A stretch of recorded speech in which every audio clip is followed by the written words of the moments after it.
Hey there, fans of the Super Fun Time Show. This is Kevin, and in this episode, we're going to be talking with the winner of Survivor 43, the Al Gabler himself, Mike Gabler. We're going to be discussing what happened in the Survivor 44 finale, and really just kind of give overall commentary on the season in itself, plus a little bit of new era versus old era stuff, including comparing some winner games, which is fun when talking to a previous winner of the game, and some more strategy, even in some pre-game stuff, which is really exciting. So make sure you listen to the entire hour and a half or so of this episode, maybe while you're driving on an airplane. Really fun stuff. Also remember, you have a buff that you could be winning. This is the Luvu buff, Survivor 41, Erica's original tribe. She's the winner. And you can win this by being a subscriber and also being in the US. But if you want more details, check the info down below. But otherwise, enjoy the episode. I have a question for you about, I'm trying to compare winner games, okay? Right? And it's only of two people in particular, right? I'm not going to put in the awkward spot of you trying to grade your game versus other winners, right? Sure. Everyone who won deserved to win. Let's just nail it that. Survivor Twitter, Survivor Palau winner Tom Westman, the fireman. Like, okay, where would you rank his winning season, right? Out of the 42 winners, or 44 winning seasons, I guess. And then I did another one a couple days later. It was Kim Spradlin, winner of Survivor One World. Where would you rank her? And just out of curiosity, I don't know if you saw the tweets. Where did you think this kind of fell? Oh gosh. Or you can just give your own personal opinion, of course. You know, it's I didn't see it, but there's every game is so different. Every season is so different because the characters are all different. Mm-hmm. So, some people, it's hard to tell what they're. I can't wait for the 90-minute season, the 90-minute episodes, because I think it's going to answer. There's still going to be blind sides, which is what we don't want to know everything. I think it's kind of nice to the way that they produce the show and keep people guessing and keep it kind of, it's fun, right? It lets us be in the game with the castaways by watching. And we certainly enjoy doing that with 44. But well, yeah, I mean, even just like the idols, sometimes people find idols that we don't find out until tribal. Like the cameras don't even show us. Right. And it would be nice to be a little less blindsided as the audience. I'd like to be knowing, and I think by having a little bit more information, it can open up some of those games a little bit more to where more people can see, oh, wow, they're doing this or they're doing that, or I see how this is going. I think it wouldn't give you the complete picture, but it'll give you more pieces to fill in that puzzle to maybe give you a better idea of where the direction of the game's going. So regarding past winners, it's tricky because there's so many the pieces of every game. Like you can't really compare a season to a season because like whether it's me or Jeremy or Sandra or whoever it is in there, they're on a different game with different people, and the different characters you're in there with completely changes the game. I mean, if we didn't have an Owen, an Owen and Sammy in this game, and say you had Lex or somebody else or Wentworth in there or somebody else in the season that I was in, who knows where that could have gone? You never know where that could have gone, or Big Dan or who.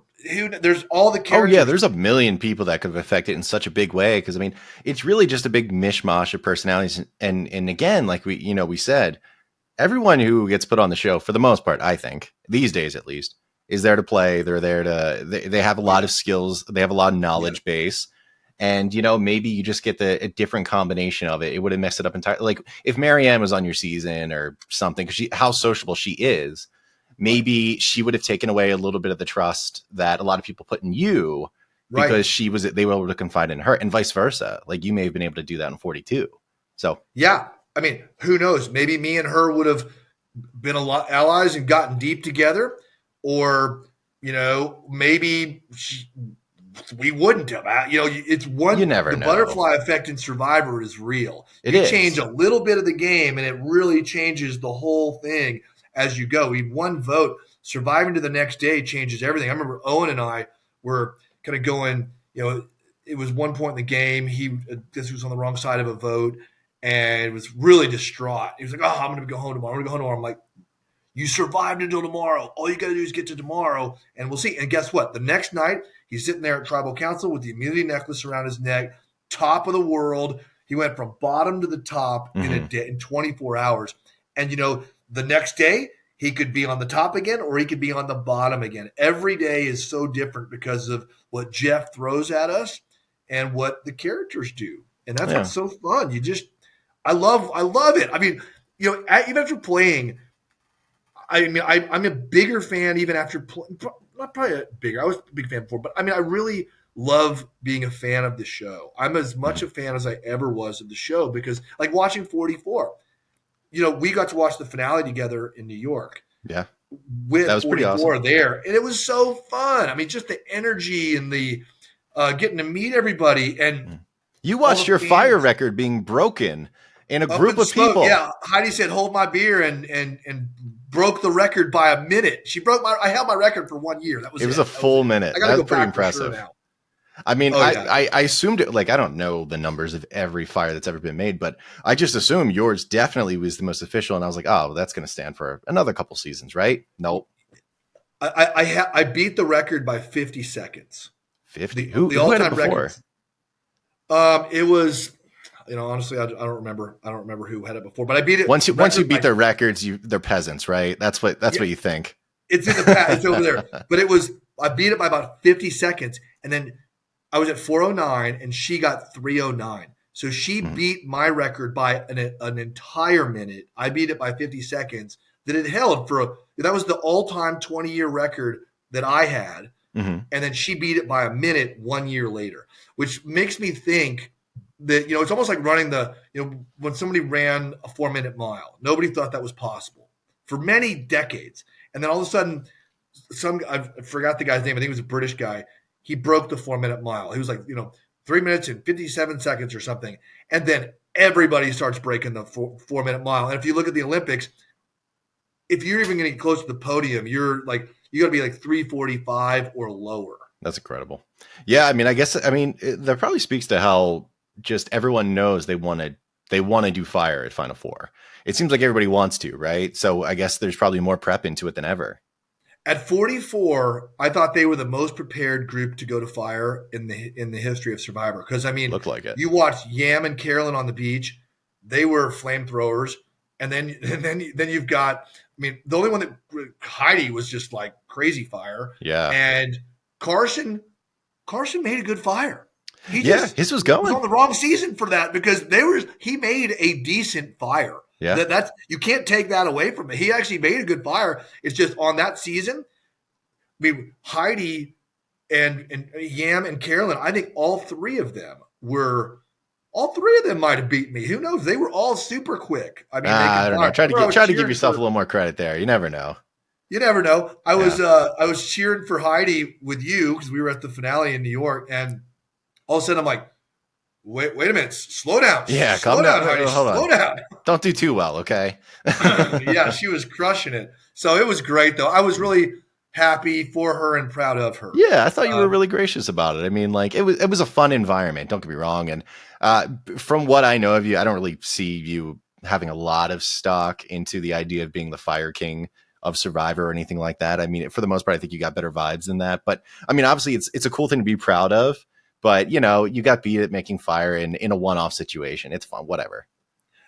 Maybe one of these days I'll go head to head with Heidi because that would be. I mean, I'm a competitor, so I would. Oh God, can you think about it right now? If I don't know if Heidi's going to the Hearts of Reality thing. I don't know if it's legal to do it, but yeah, just set you both up. Just get a little race going. Could be fun. I love it. Yeah, I'm going to go to the Hearts of Reality because that's a great charity, and I'm going to be going to that in December.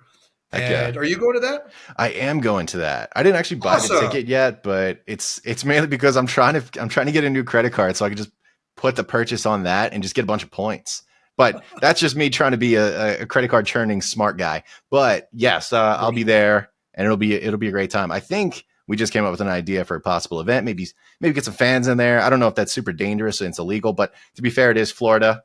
So you could do a lot of stuff there. So who knows? You just never know. It could be possible. And, if Heidi's there, I mean, it'd be fun also with Mike Turner, because Mike Turner's a pretty good fire maker. Whoever wants to do it, I think that would be fun. Carolyn and Carson, I think, are going to be there. Jam, I think, is going to be there. So, yeah, just everybody get in there. If you've ever been in the Final Four, get in there. What would be fun, too, is to randomly pull a couple fans up. and Heck just yeah. have them on stations and just randomly just to go see, maybe we could coach them for a little bit. We could even have, that could be fun. That's a Maybe good one. we each pick a fan, and I have a fan that I'll mentor for a half hour on a fire. Carolyn mentors somebody for a half hour, Heidi. And then we have the Oh, fans compete in our stead, almost like knights, right? They oh, can be that's so like, good. have our flag and be like, I could be cheering my person It's on. like medieval and knights, but with fire making. that could be cool. Medieval Whatever times. works. That's it. The Survivor community is so fun. That was the biggest event I'd ever been to, the biggest Survivor event. And Yeah.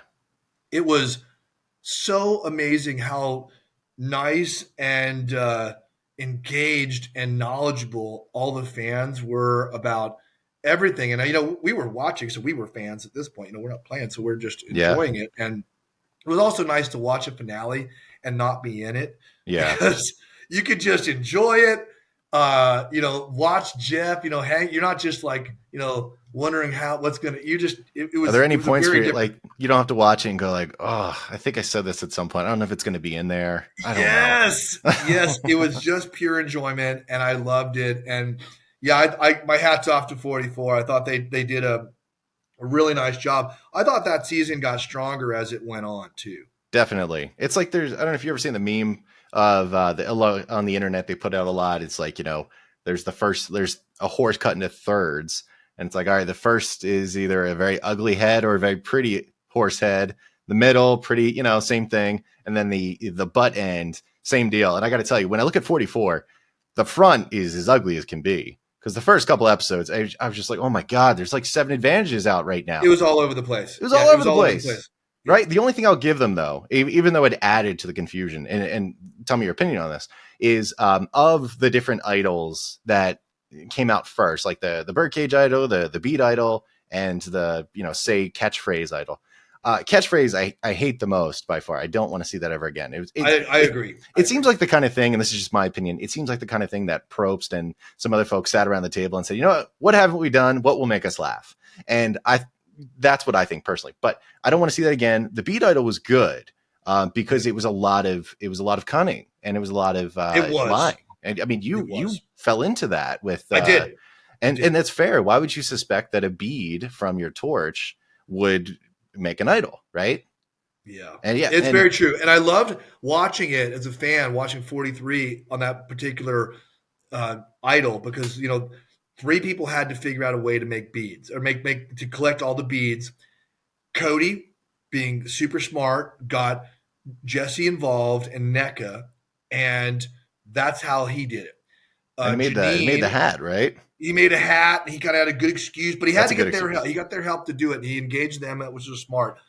Janine, got Ellie involved, and then because they got blindsided at the well by Owen, had to bring him in. And then he was part of that. And then, Sammy was brought in. Yeah, it was going to say, because he told Sam, and Sammy's told you, right? And Sammy told me after. Sammy told me late. They knew, they volunteered their bead. They didn't get tricked out of their bead like me.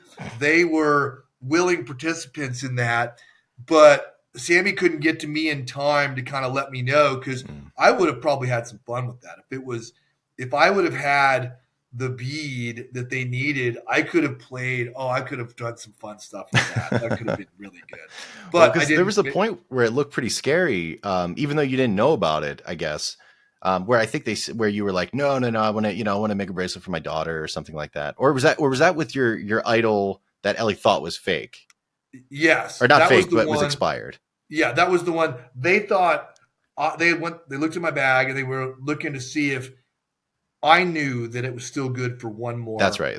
Yeah. Tribal, which it was. So she was like, yeah, it's not good anymore. And I'm like, I just played along. I'm like, yeah, totally not, but I'm going to save it anyways because of my daughter and all this other stuff. So that's like kind of the fun you would be having probably. Oh, I would have had, it would have been like that, but even on a grander scale, because if they would have needed that one bead, oh my God. It's like, I don't know. It looks really tasty. I thought I would swallow it, Yeah. There could have been all kinds of stuff for that. Yeah. But I wouldn't change a thing, because like we said, the butterfly effect in Survivor is real. You change one thing and who knows how it would have been. But that was interesting. And then Carla, I thought Carla's approach was really probably the smartest, in that she was like, "Hey, I'm going to give you one of my earrings. Can I have one of your beads? I'll trade you. I'm just trying to get collectible things."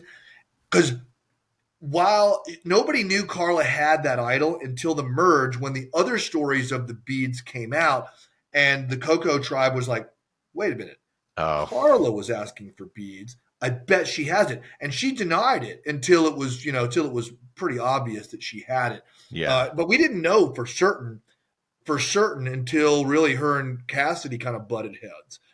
We figured she had it, but Is that when like Cass did she like kind of spill the beans about the idol then when Carolyn she confirmed it. She was like, "Yeah," because we knew, we were 99%. Because who else gets beads and makes a bead necklace? I mean, at that point, with two other tribes that have done that and gotten an idol, it was 99.9% sure that that's what happened. And especially if she's asking for specific beads like that. I mean, yeah, but she kept her tracks covered well. And you think about yourself, like, what would you do if you read that danger idol? What's it called? A warning on beware advantage. Oh, the beware advantage. Yeah. So if you get that, again, you're starving, so your brain's not 100%. But how would you get your tribe mates, all of them, to give you the specific bead that you need? Do you tell them and bring them in to your treachery, if you will? If you're not going to tell other people, are you going to bring some of them in? Or are you going to bring everybody in? I mean, one option would have been, "Hey, everybody, I got this advantage. This is a Baka tribe. We're all so strong. This is for us. We can use this. I'll hold on to it, but it's going to be for all of us." I mean, you could be real honest about it. You could also do what Carla did, which is probably the smartest move, and just keep it really quiet to yourself. But it was clever the way Cody did it. He used his hat making skills to make a very plausible. I wouldn't have doubted it. I wouldn't have doubted it at all. Yeah. And I like that kind of advantage. I think that's good for the game. I liked that because it certainly added a lot to our season.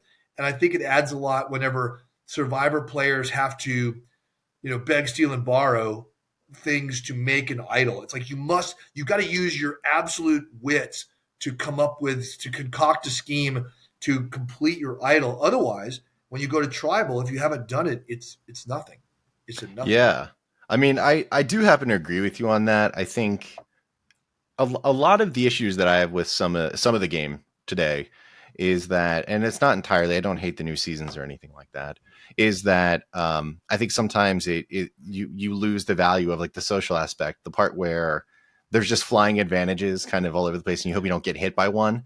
Now, but how this advantage comes to be, I think, is rooted in the foundation of Survivor, since one, which is how do you acquire something from someone in a way that they feel benefits them? How clever are your skills and your trust? Because you have to use everything. Like Cody used his trust of Jesse and NECA to help him get the other two tribe mates, Dwight and Noel, to give up the specific beads that they needed. So he helped. He used his social ability with those two players to cajole the other two.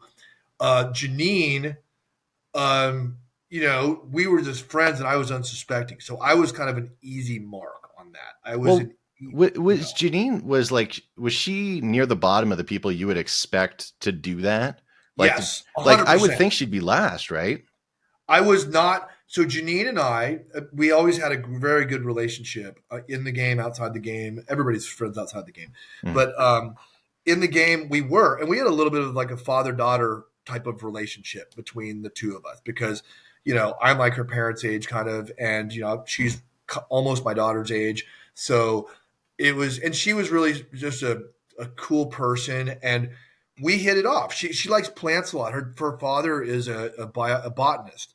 Oh. And so she would walk on the beach, talk about flowers, talk about things. She would educate me on some of that stuff. And we would just talk, and she'd tell me about her family. And they immigrated from China, and they were yam farmers over there, sweet potato farmers. Yam farmers. Wow. And okay, exclusive. So, yeah, and now he's a PhD botanist, teaches at Harvard. So, wow. it's okay. American dream. All Those right. guys are incredible. But Yeah. they, so that was so me and her. I had no reason to suspect her. That's why on the confessional, I was like, she got me. She got me. I'll say that much because she did. And we're playing a game, so Yeah. I there was mean, you no got to be proud malice. of her, but I was proud of her. I mean, she got me. She got me, and that was really cool of her. I mean, really, to get an idol and make it happen, and to to do what she did. It was. I mean, that's got to be it's one of the cool things that she probably is in her resume, right? Or sort Mhm. of things that she talks about because she was able to do it. And I it was even at the time I was because it upset my game. It changed it changed my power position Oh, sure. instantly when that happened, and I was like, oh, dude.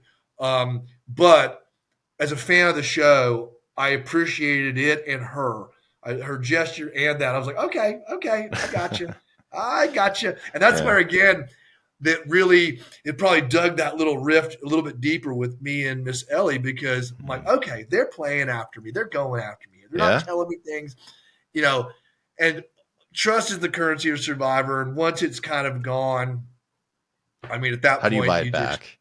you, You know, you I don't think there's enough runway to buy it back once it's kind of out. probably So not, because even if someone played an idol for you or some, in some kind of scenario, like they genuinely saved you publicly. I mean, you're like, well, I mean, you got to that wonder would what be a angle. start. That's a great start. That's a great start. But then you go like, okay, well, I know they just did that on the surface, but what's the angle they're playing? Like, it's clearly Right. not this because they've had no problem to toss me away earlier in the game. That's right. Yeah. They would have to do that to you almost twice. I think it would take two massive public saves before you're like, okay, Kevin, I'm with you again. I Totally trust with you. you. Won't And do even that then, you're again. like, 90%. Well, funny when you talk about the Janine thing, when we were talking about immunity earlier, but you were talking more individually rather than, tribal, is, Janine has that idol and you all don't, like, you don't win out basically, and you have to go back. Boy, you're probably a little bit more nervous, you think, right? Oh, yeah. And, that could have upset the whole apple cart because Yeah. I had my idol that was good for my next, I had one more tribal council to go to. Hmm. And, the fact that she had one and she could have played it for Ellie at that and saved Ellie. Absolutely. And that would have sent, oh gosh, I don't know who would have gone home then. I think James. Uh, yeah, he was in the discussion for sure. Because I he got I two just looked at the votes. votes recently. Yeah. Owen got one, Cass got one, and I think the rest all fell on Ellie. Yeah. So two might have been enough to take him out. But if she would have played her idol for Ellie, I would have played my idol for James. And then that would have, oh God, then it would have been a tie between Cass and Owen and a Ooh. revote. I, I I mean, I guess it really depends, but I'd have to assume from the outside Owen would have gone. But Maybe. I I mean, don't who I don't knows? know. Who knows? Butterfly wings, right? Who knows? You just never know. But luckily, Hmm. that scenario didn't play out. Yeah, I mean, And Baca clearly had numbers, but you were fractured. That's why I kind of go to Owen probably would have been the one. But yeah, he very well could have been. It could have been. And, it's tough. it just was, you never know how the game goes. And Owen won, well, to well, I think it was your post that he has the record for the most wins as an Asian person. Asian male. He's tied for the most period. He has 3 individual immunities, and so does Nora, from Island of the Idols. Okay. She's Lebanese descent and falls in the continent of Asia. So basically, yeah. So he's got a lot. Yeah. Um, Three. Well, I remember we were sitting there on the boat back from Final Tribal, and it was me, Owen, and Cassidy. And they were, you get to the final three, it's a little bit of a shocker, if things don't go on top. And I was like, guys, 70% of the idle wins are on this boat right now, and you guys are 60% of that. So, mhm. 7 out of, so, the game is, they both played amazingly well. I mean, it was just, I got nothing but great things to say about everybody that was on that beach because people played their hearts out. Some of it's bad luck, if you get out, sometimes you get out early. Like poor, Mariah went out. Somebody had to go, and like we said on the one of our podcasts, it wasn't for her.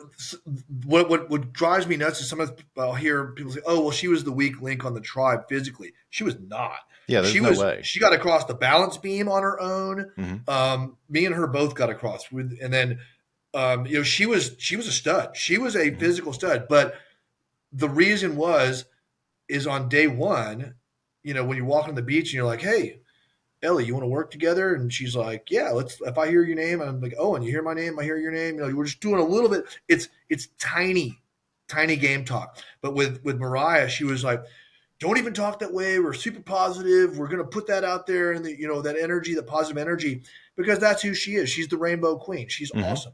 Got the hair to prove it. But that was the one spot where I had like a little bond with Ellie, a little bond with Owen, a little bond with Sammy, a little bond, with Janine.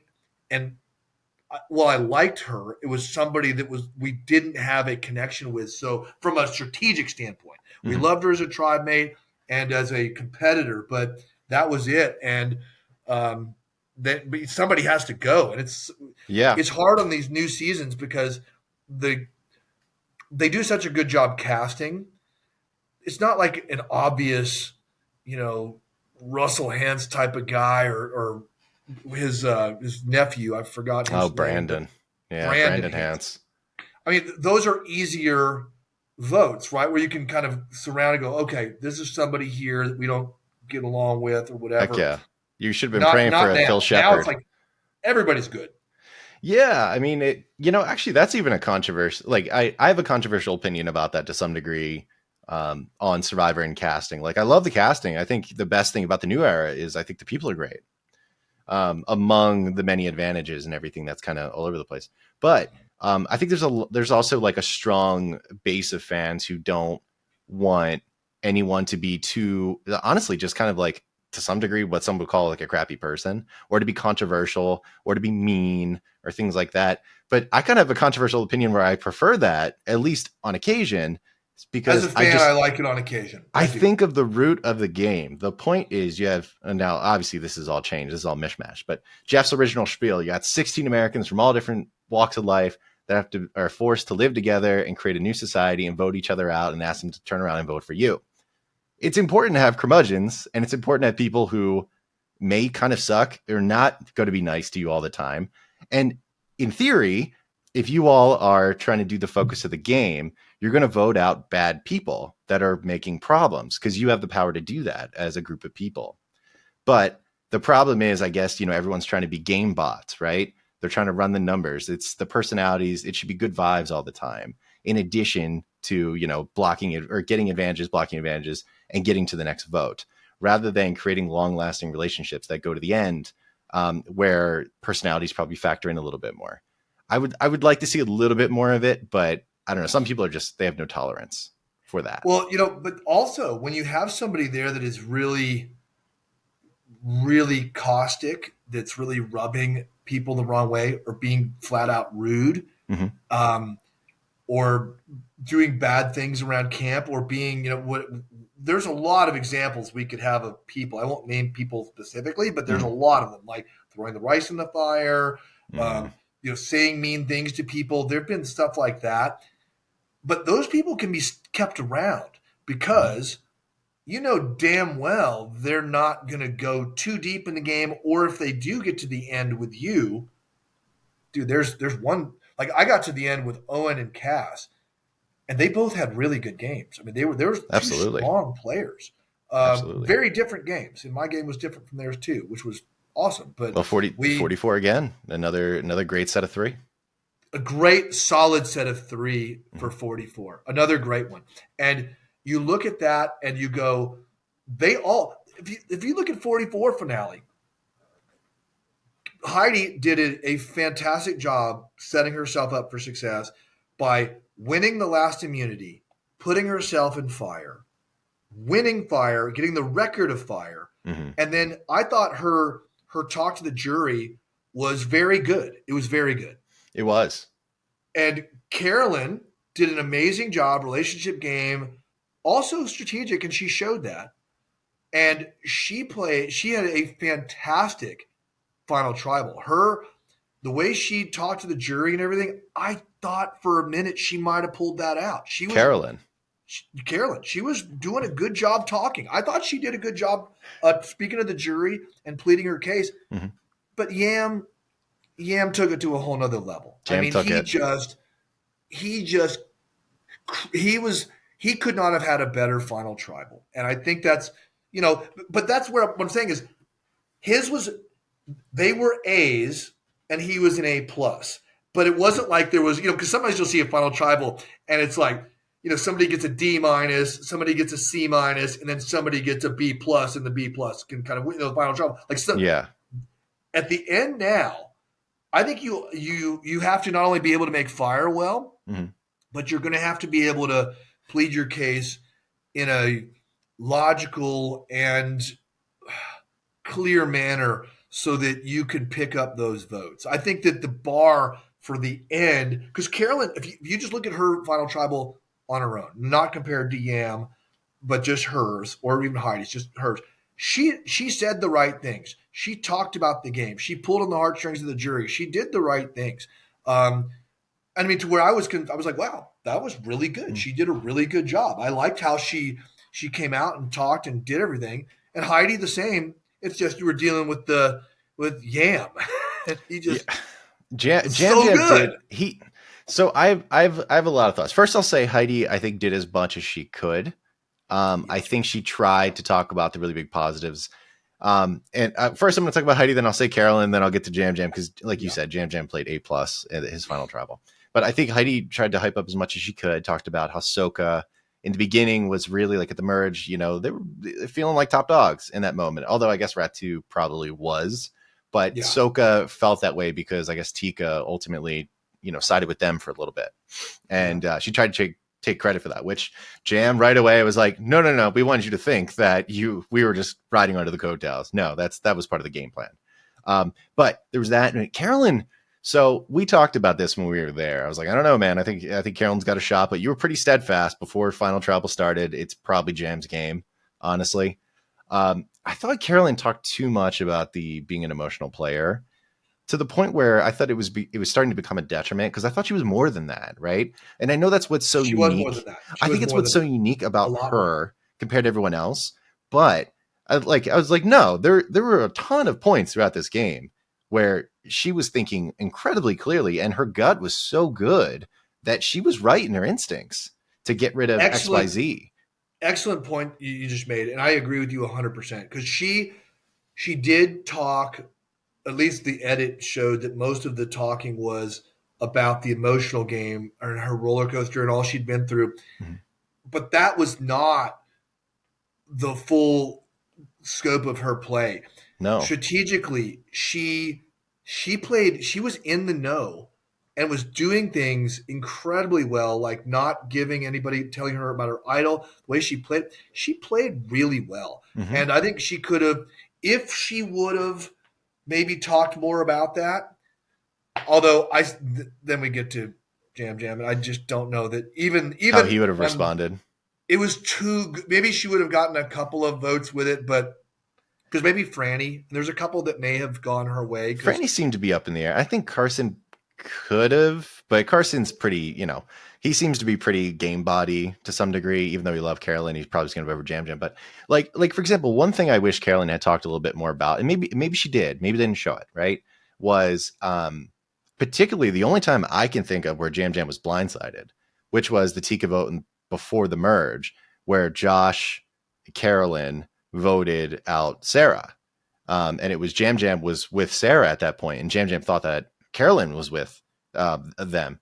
And that didn't happen. Carolyn was like, no, I don't like the smell of what's going on right now. So I'm going to go with Josh for this vote. And then Jam had to come crawling back to her in order to get in good graces. You're totally right. And if she could have, honestly, you're exactly right. If she had, I thought when that final tribal started, just like our final tribal started, the three of us, it was up in the air. The jury was not decided. I know there may have been a couple people leaning, but there was not. I mean, if you look at Noelle's face during the jury, she was wide open. And, Janine, I think she was probably walked into final tribal maybe leaning more towards Owen. I Mhm. don't know, but we just had to kind of talk our way through everything. And if you go with at 44, she had she played a phenomenal game, and there was more to that story that maybe she didn't. The emotional part is what she focused on, and I think that was the one that most of the juries knew about. So to your point, if she would have talked about those game moves that she did and maybe made that more of the emphasis, maybe that would have swayed some of the juries. Or the point you made about her being on that blind side and Yam having to come back to her, Mhm. that puts her, above him at one point in the game. And if she could have kind of talked about that and the fire and other things that she did, I mean, Yeah. she's a tough girl. She's a tough woman. She was tough playing, and I was really impressed. I was impressed with her, beyond impressed with her, because I think early on she was like a fan favorite, but I Mhm. wasn't sure how far she was going to go. And every week, you just can't help falling in love with her because she was really put it all out there, and she was really cool. And then to meet her, she was as cool in person, and so was Carson, and so was Jim. I mean, everybody was really amazing. But but she was really amazing, She's an and all-timer. I mean, all time. it's kind of ridiculous because, and no, this is no disrespect to so many people from 44, because I think there's a lot of great personalities, but I think Carolyn is arguably the greatest casting choice of all time, and Sure. Jam Jam is in the discussion too, but he gets overshadowed because Carolyn happened to be on the same tribe and the same alliance, and they work together, so it gets And thrown same off. season. Yeah, because if they were on different seasons, we would be talking about them. But I mean, we're Absolutely. talking about them anyways. But it's like, like Rupert. We go back many years and we could talk about Rupert, Yeah. right? Yeah. And he's another one where he was a casting gold. I mean, when He was. they brought him on for the pirate thing, and he was like stealing the other people's shoes and trading them to the merchants for melons and things. I'm like, Yeah. this guy is amazing. I Yeah. love, and he was one of the people that I patterned myself after. I wanted to be like him, but I wanted to be a little bit more cutthroat because he was too nice for his own good. Yeah, it took him Too good. like 4 seasons to figure that part out. Well, actually, he did pretty well in Heroes versus Villains. I got to give him that. It was his third game though. Yeah, Yeah, because yeah, he All Stars, it was whatever. Pearl Islands, he was shocked somebody would vote against him, which is obviously ridiculous. But yeah. but yes, Rupert's a good one, and he's one of the greatest of all time. Random fact: when I was a little kid, and I was a huge Survivor fan, and there was a long period of my life where I wasn't as into it. Now I'm kind of back into it, thanks to COVID, I guess. Oh yeah, yeah, When I sure. was a kid, this is like creepy, but remember, I was a kid. I was like 11. I remember I was like, all right, the survivors I like, and I was like, all right, let's pull out the white pages. Maybe there'll be a Rupert Bono. Maybe I'll call them, and maybe they'll actually answer.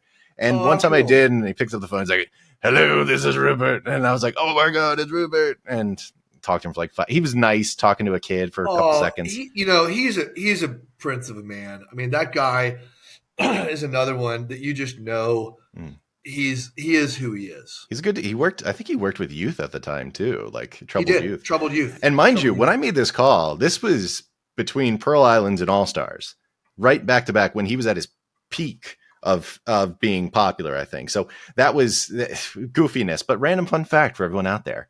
I That's guess amazing. yeah, he's a good dude. He's definitely. I guess going back to the final tribal council piece, the jam stuff. Now, one of the things that Carolyn said to try to like get a little ground in final tribal was to kind of like low key attack Jam Jam and said like, well, you played like you're doing well, but remember at the merge you got a lot of votes thrown your way, and Jam Jam like, I swear to God, to win this game at final tribal, you did this too. If you can get the jury laughing, that is such a huge thing. And Jam's response to that was great. He goes, I thought they did that because I was pretty. And I was I like, oh my I God, know what a good answer. it was the perfect answer. Yeah. And everybody laughed, and it's like and you know him a little bit. Like we met him, and me and you met him, and he is that guy. He is. I mean, not to love you. If to meet him is to know him is to love him, right? Because Yeah. he's just that guy. And I think that what Kane said in the confessionals and some of those other ones, I really liked how on 44 before final tribal they pulled the jury. They kind of went through the jury and they kind of let the jury share with fans what they were thinking going into it because Hmm. they didn't do that in 43, and maybe that would have been something fun to kind of see Yeah. where people's heads were going in. Yeah. But they were Kane, who was on the wrong side of the Jam kind of, Jam was part of getting him out, right? Yeah, it But was the like there way was a Jam Jam's answered axe that swinging. question too, where he's like, "Look, I knew you guys. I got to know everybody. I work in a hair salon. We in Puerto Rico. I get to know my customers. I can tell in their eyes what they believe in and what they love because I can see the sparkle in their eyes when they talk about their dog, their kids, their job, whatever it is that they love, and I can tell when they don't like something and there's Mhm. just like catatonic kind of zombie eyes. And he was like, Kane. And I love that Jam owned this because this is why I thought was really exceptional about his final tribal is even when Kane was kind of like, why did you come after me and whatever? Why did you do this? He wants Kane's vote. Mhm. But instead of him, which I can't stand it on final tribals when people just kind of like, submit and crumble and like, oh, whatever. I just will say whatever it is just so that you'll like me. He Mhm. was like, nope. He was like, look, I could tell by looking at you, and he told that story, and I could tell when you were lying to me. I could tell when you weren't telling me the truth, and therefore I couldn't trust you, and therefore you had to go. Yeah. And it was like he owned his decision, and Kane respected that, and Kane voted for him. I mean, that's super key. I mean, if like I think everyone can respect the idea. It's like, well, yeah, I was lying to you, and if you figured that out, I mean, I hats off to you. But if That's you do right. this stuff where it's like, well, you were the biggest threat, like, come on, Kane was not the biggest threat. We all know this, okay? Yeah, you're right. And we've seen that on some of these, on a lot of them actually, where people Yeah, go, I mean, you can only say, oh, you were the biggest threat to what one person maybe perceived. You yeah, can't say it for every single person who gets up there. You're like, oh, you were the biggest threat. Oh, you were such a big threat. Oh, you were such a big threat. At yeah. some point you're like, okay, look, we're okay. You're This is a really, meaningfess award you're giving out to us right now. You know? yeah. Yeah. It doesn't matter. Yeah, it's not true. And I think that's where I remember Spencer a few years back, when he was at Final Tribal, and he had played a great game. It was his second time I think he had played. Oh, it He was was in that was Cambodia second chance with Jeremy. yes, and he was there, and he was almost too apologetic for being there. Like he was too. Maybe that was because he was very young or whatever. I mean, Jeremy was going to play his game, and he was there for his family. Everybody knew that he's a firefighter. I mean, Jeremy played an awesome game. Jeremy's so good. Jeremy's so He's good. so He's another good. one I'd kind of Anyway, I'm touted and sorry. tried Go to ahead. try to be like him because he was so. It was on my application. I wrote Jeremy was one of the Jeremy, Rupert, and Sandra were the three, and I put like I'm going to try to put my game after these guys. What a good combo.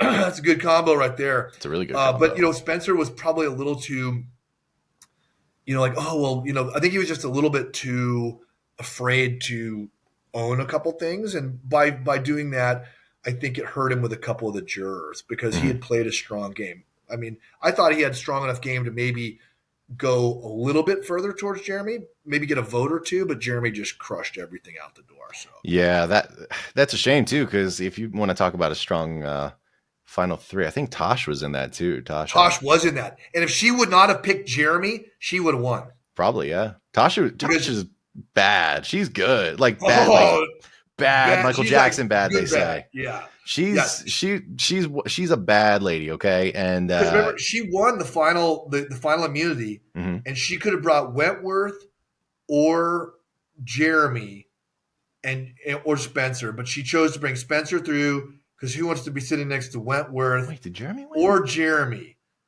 I feel like And Jeremy won that. Jeremy won that. Oh, he won the final immunity. No, I don't think so. I think Tasha won it, and because Okay. she picked, and if she wouldn't have picked Jeremy. I mean, picking Jeremy, it's kind of a Sophie's choice too. You got Wentworth next to you or Jeremy, but I'll Yeah, tell you, I'd Wentworth rather had sit next to anybody but Jeremy at the end of that season. Yeah, I mean, because Jeremy won, like I think he won in a sweep. He So did. what was the? Yeah, it was a bad decision probably at the end, right? And it's so He tough did. because like if you lose in a sweep and you get 0 votes, and I don't think this is true. This is thinking black and white. Then can you not be labeled as a goat? You know, I don't think it's fair. Like I wouldn't call Owen a goat. He got 0. I wouldn't call No, no, no, Carolyn a no. goat either. it just no. fell that way, right? And I wouldn't call Spencer Tosh goats.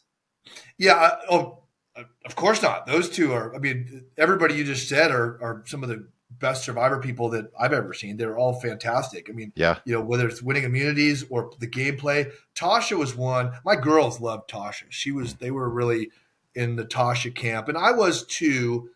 Although I like Jeremy, Jeremy had me, and then Spencer kind of was winning me over as the season kind of went on because Same. I loved watching him play with Chaos Cass before. Oh my God. And Cass, Gold. what a character. I just love Cass is that she just doesn't care. Whatever. I loved how she owned. She's like, I'm gonna blow this thing up now. I'm Chaos Cass. I'm gonna show them Chaos Cass.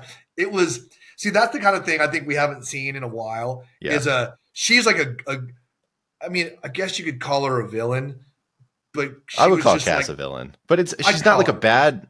Yeah, she's a villain. Not in a bad way. Not like in a total respect way. Like I think she's a villain. Like she was just like such a chaos. She brought chaos. And I think Spencer nicknamed her that, right? He was like, I think so. She's Chaos Cass. She's causing all this chaos and chaos. I can't believe Cass is in. I mean, they were trying to do an alliance, and she kept double crossing him. And I can't blame Cass though. She was being smart. I mean, Spence kind of had the Owen treatment for a while, where he just kept being on the wrong side of votes, but he kept getting through. He was, and he was really young. His second time to play, he played so well. Spencer did his second time. He did, and his first time was fun. I think actually, kind of to speak to this, I know we're not trying to make it into a second chances podcast here, but I think it's an interesting conversation. Maybe why at the final tribal he was like so kowtowing, like I'm sorry, is the biggest thing that it seemed like he talked about in second chances was how he was trying to be more emotional. He was trying to act like a different guy. And maybe at final travel, he felt like, well, it got me here this far. This is what I have to do. And it was exactly the wrong thing at that time. I think that's a very spot on analysis because he did change his game to be more emotional and more trusting. And it absolutely helped him to get to final three. But once you get to final three, it's a whole nother level of the game. The final three, because you're there. You're not in the. You're talking. The jury's different than they were when they were on the beach next to you. Mm-hmm. They're now the jury.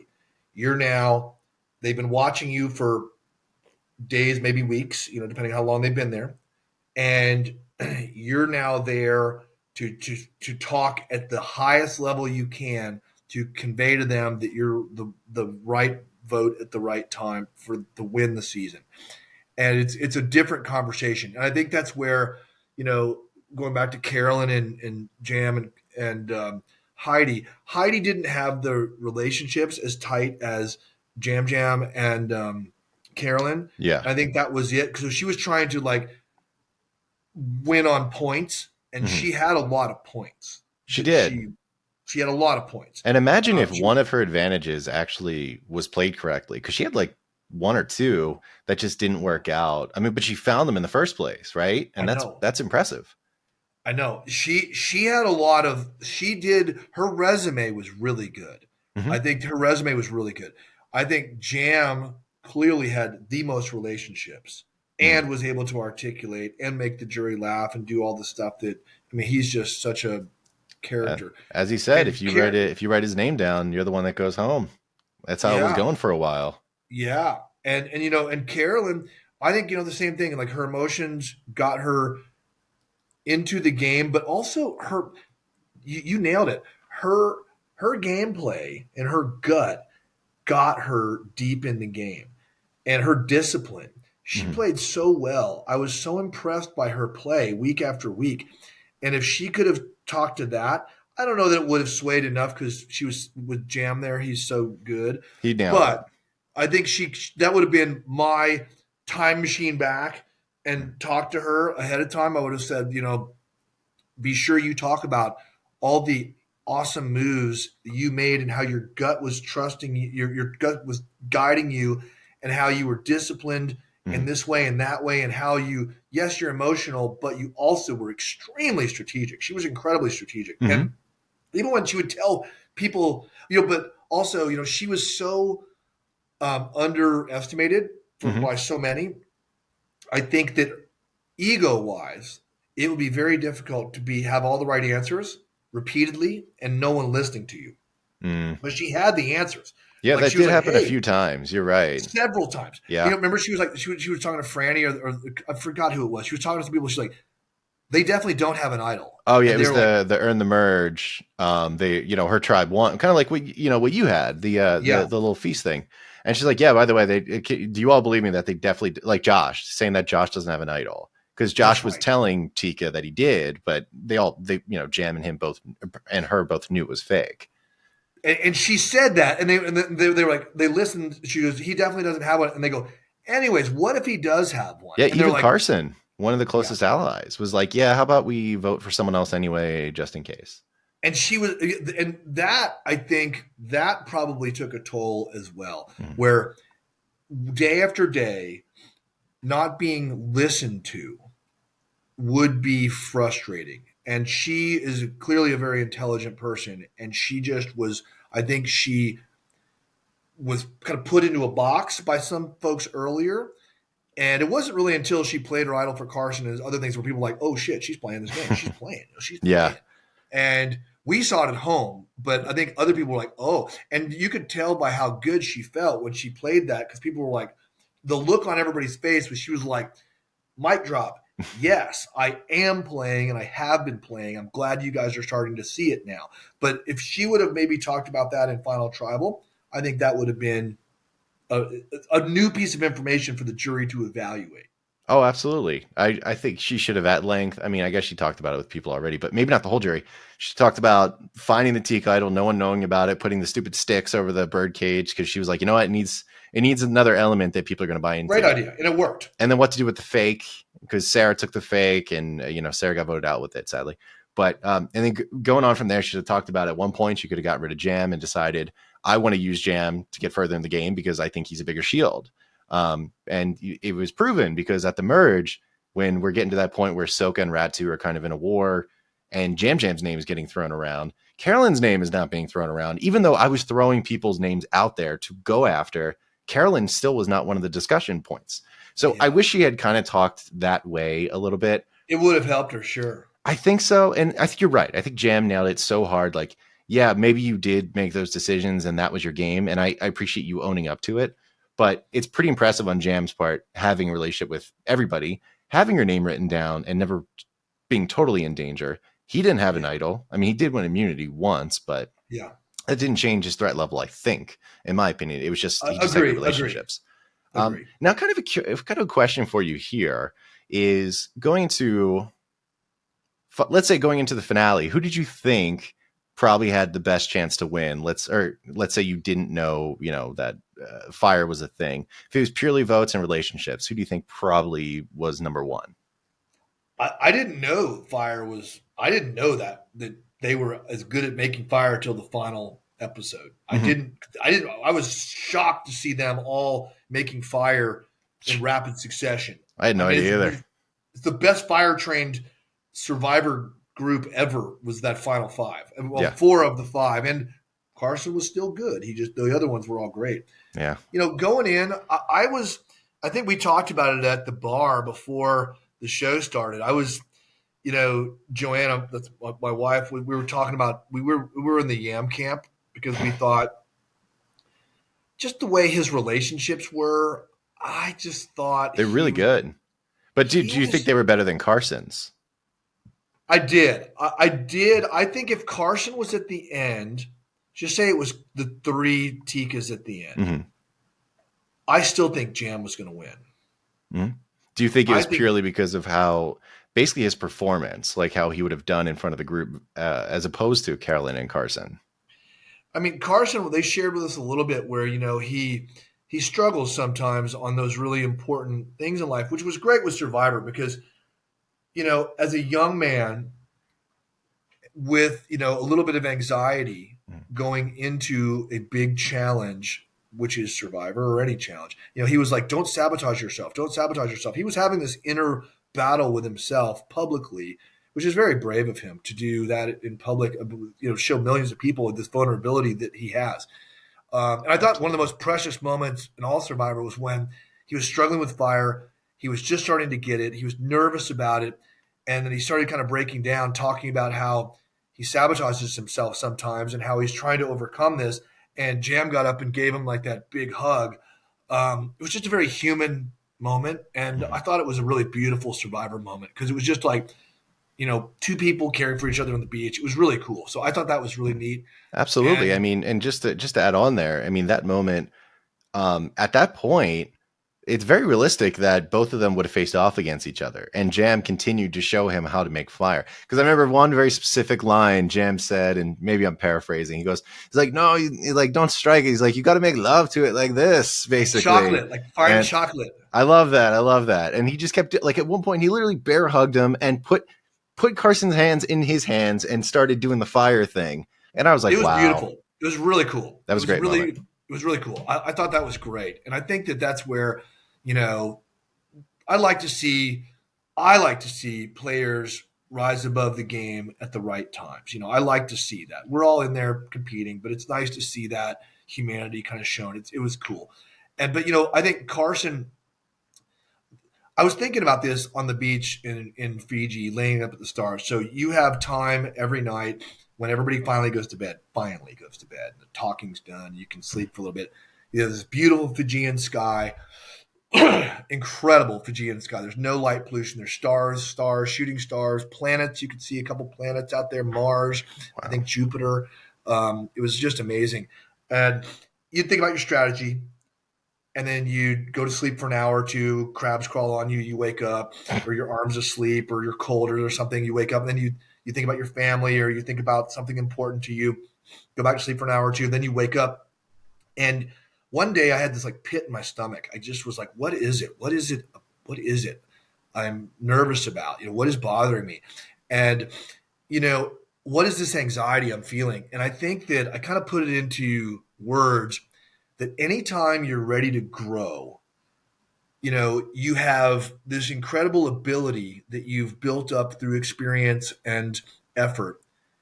And that ability is listening to doubt, and that allowing your ability to listen to your doubt is anxiety. Mm-hmm. So I go back and re-examine my ability, and I basically snuff the doubt out of my concern, and therefore my anxiety goes away. Because anytime, like, anxiety is your ability listening to doubt. And for me, once I kind of put that together, it in life, and I was 51 years old to come up with that, but it's like, anytime I'm ready to grow, you kind of feel anxious. Anytime I'm ready to really test myself, you can feel anxious. But what is that anxiety? It's my ability listening to doubt. And if you look at Carson, he was the kid's smart. He's crazy smart. Oh right? yeah, He's crazy incredibly. smart. Yeah. And he's very talented in everything else. And he's like, why can I not make this fire? And instead of him listening to his ability and his, and knowing that he knows what to do, he's listening to doubt. And if you let the doubt too loud, then you can't listen to the ability, and you're worried about, I'm striking it wrong. I'm doing this wrong. Am I going to not make fire or whatever? And so it's a balance. We all go through it in life. And I think, and I'm not saying I've cured my anxiety. Well, you're not the master of it already? I'm not the master of it, No. but it's like I figured out when I have it, I start looking at why, and instead of listening to how am I going to mess this up, Mm-hmm. I'm going to work 100% on how I'm going to do this right. And I remember saying a little prayer before Final Tribal Council, and I was just said, God, let me do what I know I can do. Let me be me, but be me on a good day. And that's because I know I can do this. That's a good philosophy. Can do this. And I went in very calm into the fire making, and then again the Final Tribal, and that's just something that helped me out because it's a huge stage to be on. Not only are you sitting there in front of Jeff Probst, there's a wall of 200 cameras in front of you, and you can hear your own voice. It's like an out of body experience. You can hear yourself talking. That's really weird. It's not normal. Well, yeah, that's something that I think we definitely lose sight of because we never really get it, is the idea that there's always an audience aside from the players in the game about what you're doing. Like maybe you're even doing a challenge in the water, but they're sitting in there's a bunch of people with cameras sitting in a dinghy pointing cameras at you while you're doing it that we don't get to see. And that's pretty, it's true. That's pretty You can't wild. practice that. You can't practice it because, it's like making fire. I make fires all the time in, winter and fall, winter and spring. And just casually as a pyromaniac, that's, There's a stove. See that there's a stove right behind me there that I make fires in all winter long. Oh, is that? No big deal. Okay. Oh, yeah. So with the little door that opens up and you know.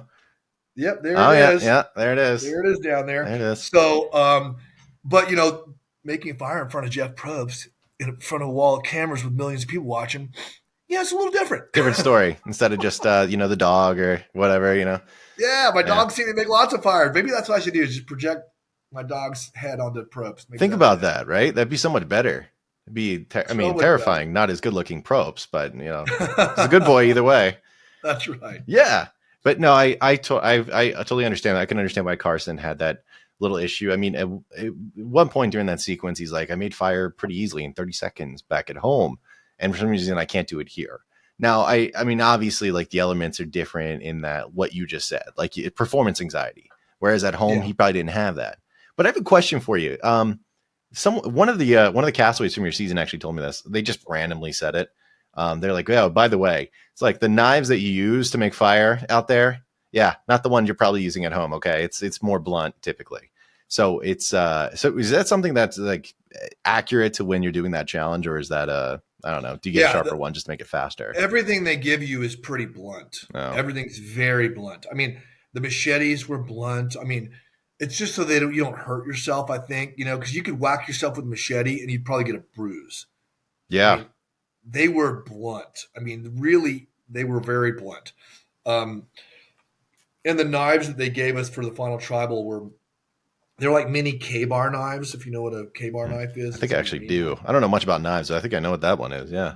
If you saw it, everybody, it's a small version of a K-bar, but it's like a blunt version. Okay. And they were okay. I mean, they were clearly they worked just fine. I mean, they got the job same done. Ones that Heidi had and all those. Everybody, it's the same kind of knives. They must have a big box of them that they use. Yeah, but they're just sitting in Jeff's. Probably got a house there at this point, just sitting in a shoebox. I'm or something. He's got something over in Fiji. Jeff's probably got it. Surprised he's not part of the government at this point. God, they love him, I'm sure. Oh yeah, yeah. He's done good. Everywhere Jeff goes in Survivor. I mean, they just bring goodwill and happiness. I mean, that's what I love Survivor. It's just such a positive show and showing great things. I love watching it. I love watching it because you just never know you don't know who's going to win every season. You see everybody walk on the beach and your guess is as good as mine as who's going to go deep in the game. And week to week, night to night, it's anybody's game. And Franny was a challenge beast. What a monster. And I would not have picked that on day one. I don't think I would have either. I mean, because like if there was someone who had a similar body type to her that I would have picked over her to be a challenge beast, it was Sarah.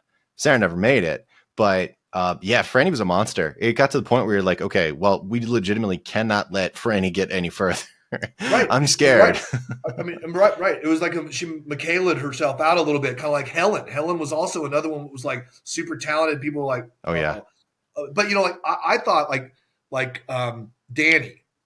Danny, or somebody would be like Ozzy, or somebody was going to be like Danny was going to be like a total challenge beast, and he was good, and I think he was right there on. He got silver a few times.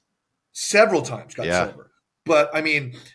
To see, Franny, what was fun watching Franny is her confidence in herself. That's what's cool about Survivor. Look at Matt, everybody on Survivor. Like as you progress into the game and you do amazing things, you really see yourself a little differently. And you could see Franny just walking that much taller by the end of that game because she crushed it. She had three. Did she win 3 immunities or 2? It was 2 or 3. I can't recall. There were so many of them. They started to blend together. She did a clutch move for the 3rd one on our team or something. She would have probably won 2 more. Who knows? But honestly, if she had stuck around a little bit longer. And she was the one that tried really hard outside of challenges. Tried really hard to tell Danny, yeah, we should probably look at Tika. And Danny's like, no, no, no, no, not yet, Yeah. not yet. And then of course Tika, ran the It table. got too late. Yeah. Yeah, that's you got to be. Yeah, that's it's hard to say when, but Danny had his plan going. Heidi did. Danny didn't know probably Heidi flipped on him until later. No, it sounds like he had no clue. I guess he found out at Ponderosa, because from what I can't remember what interview I listened to, but it was to the point where, no, it was Heidi. Actually, Heidi said that, like, yeah, like he got to the jury house and everyone told him, yeah, it was Heidi who voted for you, and he was like, no, and he still didn't believe it, and then eventually, Heidi said it, and he's like, oh, dude, Yeah, I know. I that speaks to know. Heidi's ability, though, too, Yeah, Heidi they all played such great games. It was really fun. It They was really really did, fun. It, and it was it turned out to be a terrific season. It did start off a little, not because of the players, but because of so many confusing idols and things going on. It was a little bit hard to follow in the beginning, but then it oh just yeah. once it started going and the players started playing and they were allowed to play, I think, and that's why I really hope these 90-minute seasons are going to allow more more players to play, because that is the magic when it happens, because you don't know what's going to go down, but it's always very interesting, the gameplay and the social dynamics and the power moves, and it's so fun. Yeah. I agree with that. And, I equate like Survivor now, in a way, kind of like, I don't know, like when you watch the NFL, we talked about this, you used to watch football a lot, is, there's certain sports where during the regular season, the refs, they're really focused on making sure we're correcting the game a lot with penalties so that we can make sure that it's running the way they wanted to. Then when it comes playoff time, a lot of times they put the whistles in their pockets. They do. And the way it felt like for 44 in particular was the refs were calling a lot of fouls in the first half, and then they For put the sure. whistles away at the end. And it was kind of more Good traditional analogy. Survivor game. And that's what I love, because that's when you see the dynamics really play out. I mean, Yeah. I think there was only two successful idols played this season. Josh did his one temp idol, Yep. and Danny's idol worked, I believe. And Carolyn, Carolyn's for Carson. I mean, but it did, like, Carson wasn't going to go anywhere though. Oh, that's right. Actually, you're right. You're right. So unfortunately, I would like, that's what's tough about Carolyn's idol. Like, I'm glad that she talked about it the way she did, which was, I played my idol because even if Carson wasn't going to go, I needed to make sure Carson wasn't going to go. So it wasn't about a big slashy move. It was just, I cannot have him go. So I'd rather play it right now. It's pretty smart. If Yeah. you go back to our season with like Janine, she was saving it for later. But I think that's something that if I ever play again, to think about, I was doing the same thing, because idols, you kind of want to be survivor rich. I forgot who quoted that, but somebody who had, I think it was Marianne. I think it was Marianne who said, Oh, "I'm survivor rich," because she had like two idols in her pocket in a knowledge was power or oh, something. She geez. had, which is survivor rich. I have to And rewatch you 42. I almost didn't don't want realize to she get had that rid of much. your idol if you can help it, because it's really reassuring having that idol. And if you can somehow get through tribal council and not play it, it's really good to continue to have that. But if you're also somebody if there's something like, just say with Janine, Ellie is her BFF, and that's really important, that idol could not be played any better than that position right there. Mhm. Yeah. And I mean, ultimately, yeah. If you're saying like, this is kind of my ride or die person, which it looked like they were, they were yeah, right or that's what it looked like. And if Janine had caught wind of it and Ellie did, which I imagine both of them had a pretty good idea that it could have happened, then we did act it up pretty good. oh We were yeah, had, I was sitting next to Janine at that tribal before Ellie, and I pulled out my idol to show it to her in my pocket, uh-huh. so that I'm not playing it from James, so that she would keep her idol in her pocket, and All she right, did. all So right. we were You there worked it. was we were working it on purpose, and I'm just armchair quarterbacking, going back in time and thinking about different ways that the game. I mean, heck, Sammy was staying at my house a couple weeks ago here in Idaho, and we were joking around and talking. We're like, dude, what if your shot in the dark would have worked? Man, Yeah, how would that have changed the game? So we sat and talked about that for like an hour, about how, like, okay, if that happens, then this would have happened. Oh, and then this would have happened. I mean, we literally had this like hour-long discussion about what would it be like if his shot in the dark hit, and how would it have gone. And I think it would have not hurt me. I mean, I wouldn't change a thing because obviously butterfly effect. You change one Hmm. thing, it can change everything. But But you had a lot of relationships, though. he had a lot of relationships. I had a lot of relationships. It was if he would have stayed in, he would have gone out. Hmm. It was interesting. I don't know, but we talked about a lot of different things that would have been could have happened, Oh, totally. It and created new pathways to the end of the game.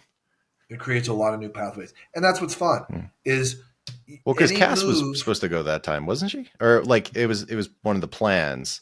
Because I think Carla, I just remember Carla in the voting confessional saying, "Sammy, you blew it by doing the shot in the dark. Like, come on, we were gonna make this happen." No, yeah, it was. They were going down on him anyways. They were the boom had been lowered on Hmm. him, Why him and in particular? I can't recall. part of it was honestly Hmm. he was very good at making fire, Mm. and we were down to like I think 8 people at that point. Yeah, around So there. fire was on people's radar, and nobody really wanted to make fire against Sammy. Mm. That was one reason, I didn't know not the that. reason. The other one was Sammy was playing, I think, a little fast and loose, and kind of got caught in a couple of, you know, being a double agent a little bit. He was a little sloppy.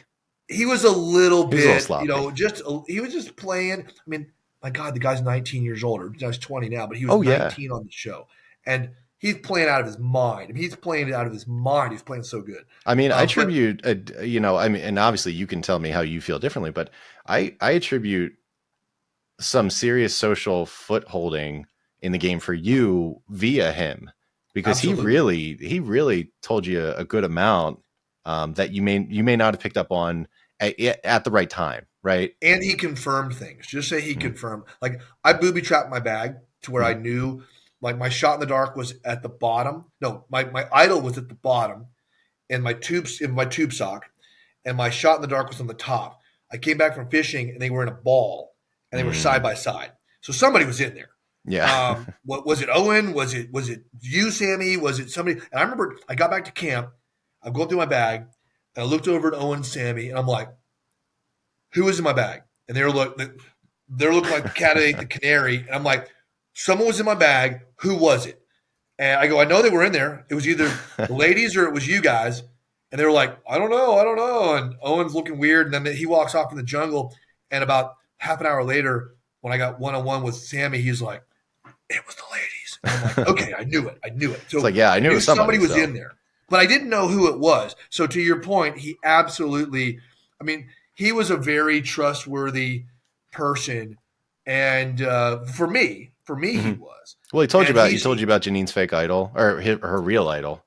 he Um, did tell me about that. He told me, I mean, Sammy was somebody I could always trust. And although but he was not sure. I think he was just playing so aggressively. It's hard to say. You gotta, you don't want to be not playing and go home with ideas up your sleeve that you didn't try that you wish you had, right? mhm. And he did not do that. He tried them all. He just maybe tried a couple too many, I and that's respect the hell out of that, though. so do I. I I do mean, come too. on, that's I do too. great. I do too. He played his guts out and went out in a blaze of glory. And hey, if that thing would have hit, boy, oh boy, we might be talking about a whole different thing right now. Heck yeah. And I have to say, I always really like Sammy. Oh, Unfortunately, I didn't get to he's talk to him at the thing. But he's, for being as young as he was, because Carson, I guess, is the comparable for this season in a way. I think they're totally different people, but they're completely. comparable. And how they go about things is different. Like, my God, Sammy is very aggressive, whereas Carson is very not. And I feel like Carson's maybe got a little more valued, but generally by people, mainly because he got to Final Four. But Sammy was Oh yeah, what I would consider to be a game changer in 43. Like, if there's someone who's going to make some moves, Sammy was going to be in the discussion as one of those people. absolutely. And by 8, everybody knew it. Mm-hmm. I Oh, think that was it because yeah. Carla was on to him. I didn't want him to go home. I was trying to talk. Well, I think Cass won immunity that night. Is that the case? Because I can't remember if that was the night they were trying to strike. Carla was trying to strike on Cass, or maybe it was someone different. But I Cass won a thought it lot of was. immunities in a row, and I know she kind of saved her butt. She So, did, because there was a couple times that the crosshairs were going down on her, mm, and at then at 2 in the afternoon she's won, and it's like, okay, who's up next? mm, And I think people just viewed, and this is a respect hit, it's kind of like, but people respected um, Sammy a lot for mm, his ability, and also, while he didn't win an individual immunity, that's a matter of time. He was very physically fit. He yeah, carried Baca a lot in our team stuff. he was good. He was really good, and he just was. I think he just knew too many people. Too many people kind of figured it out, and they were Mm. like, "Okay, we don't want to see him at fire. Let's get rid of him. Then we'll be down to 7, and then we'll go from there." And Mm. that was it. The fire, I think, swayed a couple people to vote for him, and then everything else was his gameplay. His I'm still aggressive blown game. away by the fire thing. People thinking that early, but I guess you have to, right? I mean, I don't know. That's tough. I guess with the Tika thing, obviously, as we saw, everybody could do fire this past season, but they were more interested in being threats together than separate, I guess. And I think there's good strategy to that, because probably each one of them thought they played a better game than each other, which is, yeah, I guess you can question self-awareness, but because you don't really get to see loyalty like that. But yeah, so I guess, but it seems like they all knew, like Jam Jam knew Carolyn was good at it. He was hyping her up a couple votes before, like 1 or 2, saying like, yeah, you probably don't want to go against her. Which, by the way, one of my favorite goofy scenes was Carolyn and Jam Jam making fire next to each other, and he's I like, "Mine's know, still going," and talking smack to each other yeah, too. she's like, "Well, yours is in a crevice, though," and he's like, "Well, I chose my spot well." So, And she was like, like, "I still won." And walked. yeah, It was like they were, they are two, they're two all timers right there. They're just absolutely, and that's the two best way to describe it. Is all-timers. like, if you want to get into like the nitty gritty about like how to categorize them, I don't. I mean, I could, but all timer is really just the way to say it. Each one of them would probably be the main highlighted person on separate seasons, like you had mentioned earlier. Unfortunately, they had to share screen time in the same tribe, let alone in the same season. And they were great in that regard. And actually, one thing that I thought was fun to take away from 44 finale was, I think it was in Final Tribal, Carolyn and Jam Jam both confirmed that they would bicker a lot, partly a strategy. They're like, yeah, we would openly fight with each other because we didn't want everyone to know this relationship. Then they said, on the other side of the coin, we actually would just bicker a lot. I mean, that just, but It was we always probably both. came back together.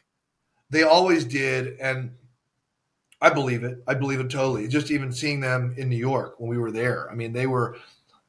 I hate to We say ended it, up I didn't really get staying to see them very much. I saw Carolyn for like 10 seconds looking like an absolute smoke show in this like pink Oh dress yeah, thing. And then bombshell. she looked really overwhelmed and got out of there at the top part of the bar, went downstairs. But yeah, I mean, it's from the reports, like you're saying right now, it sounds like that's kind of just the dynamic. Yeah, they were. I was lucky enough because you're right. During the events, there was so much going on, and she was such a magnetic person that everyone's trying to kind of gather around her and stuff. And she just was there was a lot of energy. Well, the hotel we were staying at in Brooklyn, where Mm. me and Joe were staying, had a rooftop bar, and amazing rooftop bar. Looked down at Manhattan. And Wow. Okay. we realized on the last day we were doing this kickball tournament because it was 43 versus 44. Oh Plus, yeah, I heard there was a about it. Who couple other. won? Yeah, it was super fun. Plus, there was like Andrea was there from I Oh, don't know what Redemption season. Island and She's been Caramoan. on several times. She was Yeah, by the amazing, way, she's speaking of challenge beast real quick. She's like top 10 all time. dude. She was running the bases like like a professional athlete. She looked amazing. She just was doing She's great. small but Uh, mighty. Yeah, small but mighty. And but we after that we went to a bar afterwards. That's really where I got to kind of know Carolyn a little bit. And then we're Mhm. like, well, hey, we're going back to the hotel to just have a cocktail in the top bar. And we were all staying there. We didn't know this the night before. So we went there. So it was me, Joanna, uh, Dwight from my season, which was awesome because Joanna didn't know him very well at that Mhm. point, and Dwight is just such a delightful person. And Then it was Jam and Carolyn, and then a couple, and then Mike was with Carolyn. That's her fiance, Mhm. and then her bestie Cindy was there too. So we were all at this table doing dinner, and then Carson shows up there. So we stayed there till past midnight, from like 4 p.m. to Whoa. midnight What a at this gathering. table.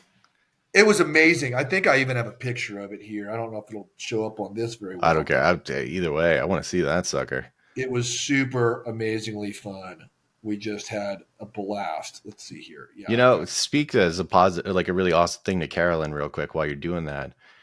She's doing cameos like, like so many Survivor 44 people are doing cameos right now. I have a friend who I've started to become like a big buff collector because I don't know, I need another lame thing to do.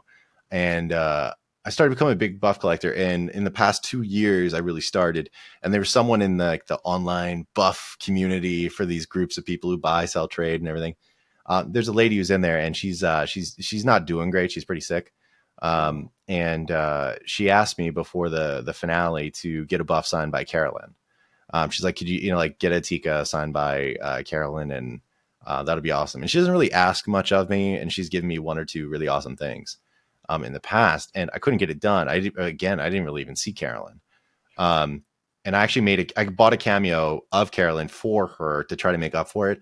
And you write a little message in the cameo, and I said, listen, my one friend loves you. I was supposed to get a Tika buff signed by you. I failed. But this is a great like other thing. And, just send some well wishes and stuff. Carolyn did great. She sent like a 6.5 minute cameo to my friend, and she didn't have to do this, but she also sent me a message on Cameo and said, listen, here's my address. You can send the buff to me. I will sign it for your friend. And we'll like correct this basically. She said, well, actually what she really said was all that plus when I read this, I went on the online store to buy a Tika buff so I could sign it and send it to them. But Tika's sold out now at this point. So if you have anything to send me or send me to sign, I'll do it. And What a great example of what an awesome person she really is. absolutely, she's awesome. That is really incredible, and that's not a surprise knowing her either. She That didn't is have to do really, any of it. and she just going above. That's amazing. This was our dinner picture. Let's see if I can find that somewhere. Here we go. There Oh we wow, are. what a group. It's a little blurry, but you can kind of see we're all in. That's everybody's. There's Jam. There's Carolyn. They're all in there, and Heck yeah. it was it was just really so much fun. That really And is super cool. No wonder why you all are still recovering a little bit from Brooklyn. It's too much yeah, fun. it was. We left. There's here's a good picture of Final Tika here. Oh, that's a good one. Man, that's wild. Well, unless she's wearing platforms, it's kind of wild to think that Carolyn's the tallest of the three.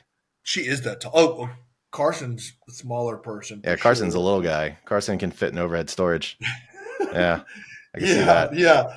It was just so.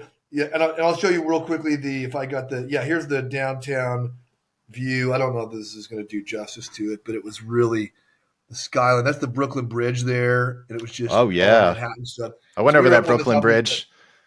yeah. That Oh yeah, was it was awesome. So that was a it really was just great. So I got to know them really well. Or not really. I mean, I got to spend 8 hours with them, and they were just we were laughing, talking. We had some funny island stuff that we were just talking about, and then well just because you all shared beaches too, like yeah, so you could yeah, go like back when it was blah blah blah beach, we had XYZ. yeah.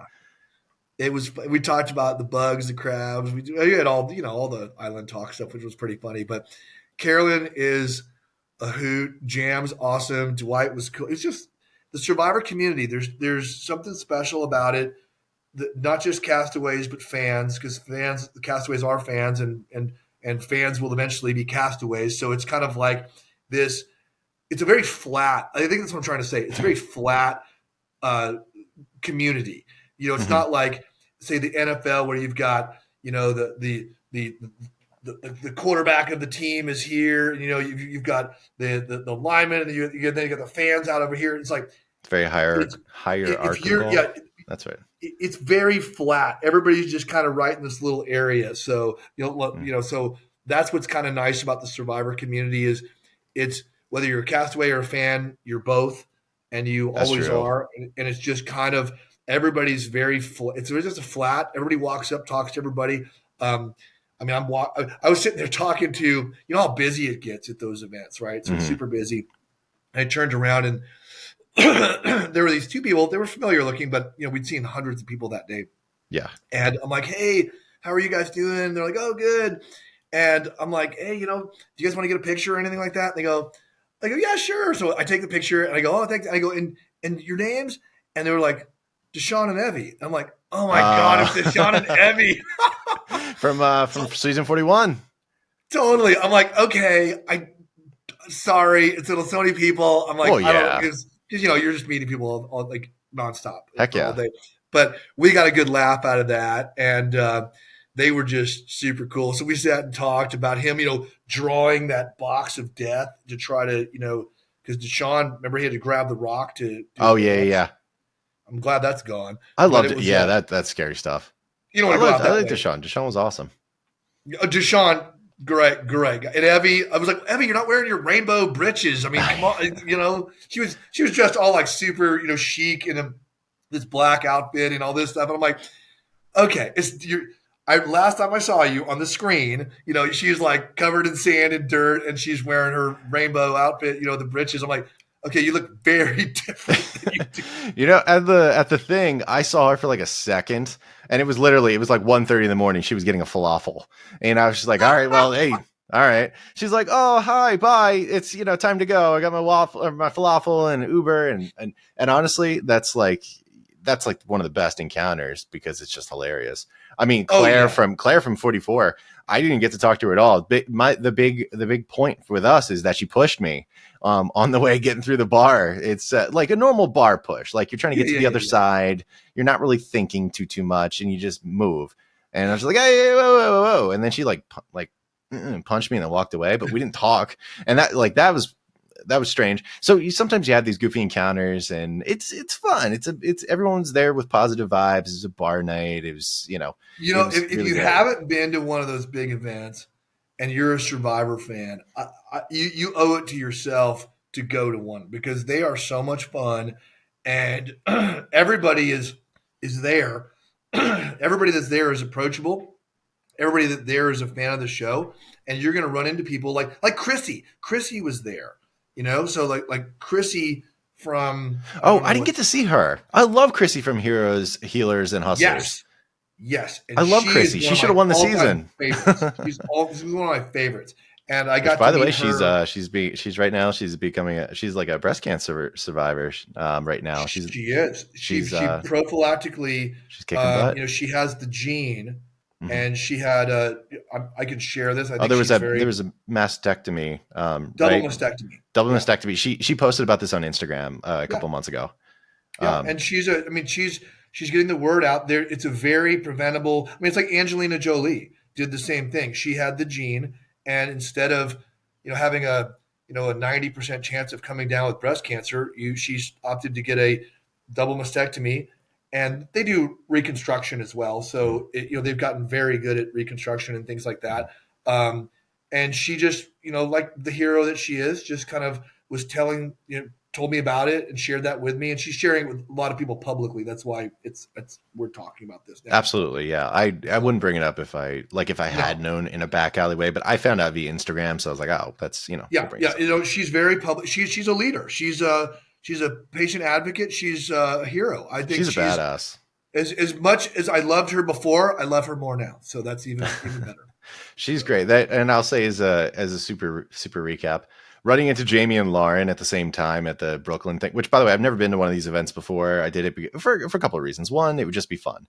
Two, because, I do this right now. And I guess in theory, it's good. It's good networking, right? Even though I'm a small channel. But like running into people who are like crushes of mine is really fun.